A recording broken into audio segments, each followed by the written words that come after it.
Darn Cat was thinking that if he remembered correctly, and he always did, he was almost at that new place where they had given him the salmon. He paused to make sure and to listen. He heard a peculiar squish-squish sound some distance behind him and wondered if it was Zeke, and wondered what it was. Zeke heard it and wondered too. And Patty, trailing Zeke, had to stop also and hide behind some bushes. Then she heard it. Squish, squish. The sound was made by Canoe's soaking wet shoes on the alley pavement. When the procession, led by D.C., started moving again, it was in Canoe's direction. He flattened himself against an overhead garage door. And then a most amazing thing happened. A light went on in the garage. There was a small clicking noise, and suddenly the door went up, taking Canoe with it. Unsuspectingly, a woman drove her car out and away. Only poor Canoe's sodden feet could be seen sticking out from under the garage roof. He found himself in a trap quite beyond his power to spring.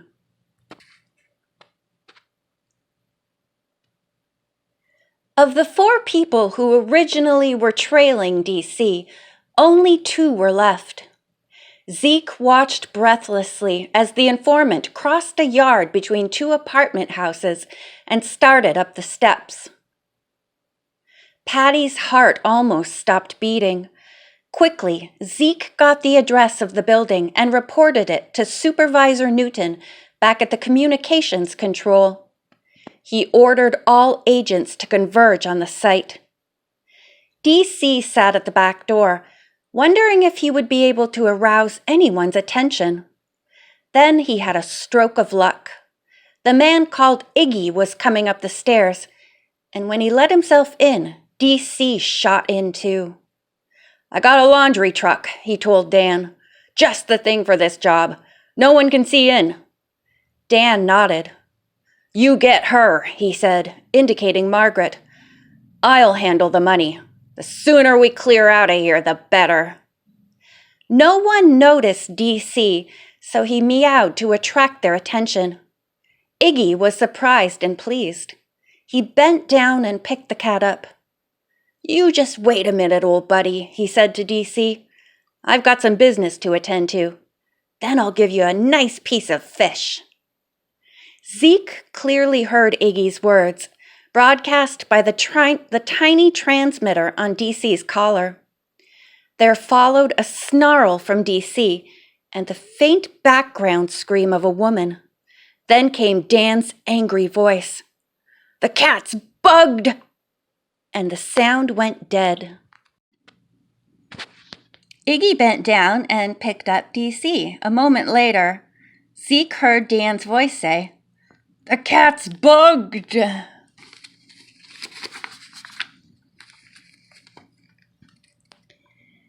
Zeke thought fast.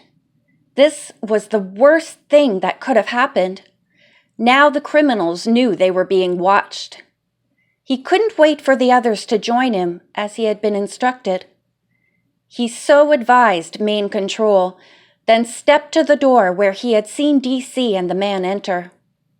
The door inched open in answer to his knock, and Dan looked out suspiciously. Zeke smiled pleasantly. "Sorry to bother you, but I've lost my cat," he said. "I thought he might have strayed in here." Dan studied him in silence. Zeke continued, "Do you mind if I look?" Dan opened the door wider. "Come right in." Zeke stepped in cautiously. His eyes swept the empty kitchen and traveled to the living room beyond. "Why, there he is on the mantel," he said, pointing to the growling, hostile D.C. "Mind if I get him?" Zeke went into the next room, and Dan followed close behind, his hands on his gun. "Hi, old man," Zeke said to D.C., hoping against hope that his informant would let bygones be bygones. "Am I glad to see you." He reached out a hand to grab D.C., and at the same time sneezed violently. DC lashed out furiously, but Zeke was prepared and eluded the claws. "Don't think he likes you much," Dan observed. "Well, to be honest, we barely tolerate each other," Zeke admitted. "Actually, he's my wife's cat." Out of the corner of his eye, Zeke saw a man emerge from the bedroom. He pretended not to notice that the two of them were steadily closing in on him.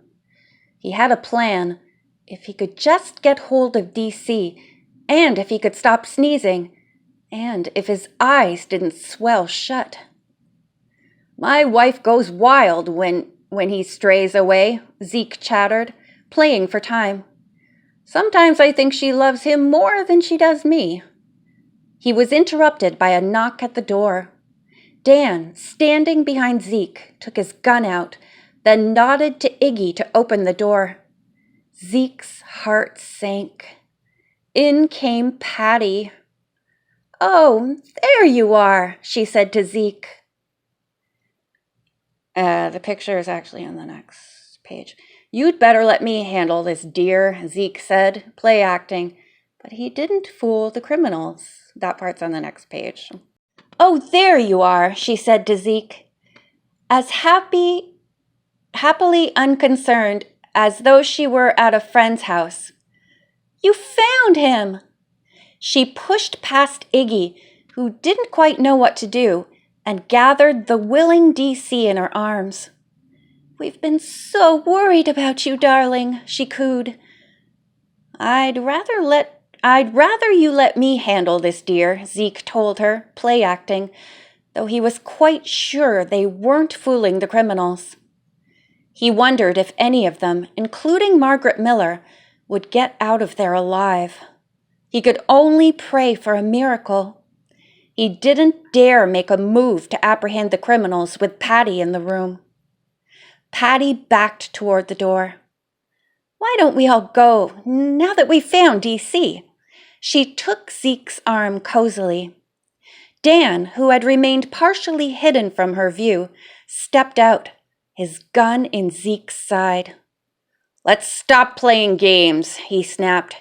"Iggy, get the money together. We're cutting out." Iggy nodded toward the bedroom. "What about her?" "Forget her. We'll take little Miss Nosy here," he answered, referring to Patty. He turned to Zeke.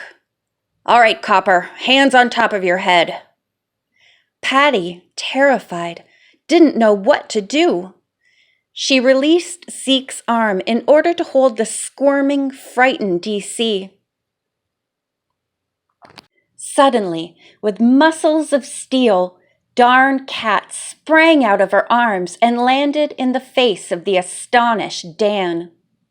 Zeke, in one lightning movement, delivered a right to the criminal's jaw and knocked the gun from his hand. They both went to the floor, fighting furiously for possession of the weapon. Iggy, leaving Dan to take care of himself, started cramming bills into the suitcase, preparatory to flight.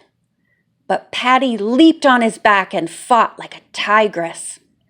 Every time he got the suitcase almost fastened, she managed to kick it open, scattering the money. Iggy started cramming bills into the suitcase, but Patty leaped at him and fought like a tiger. Or a tigress, like it said before.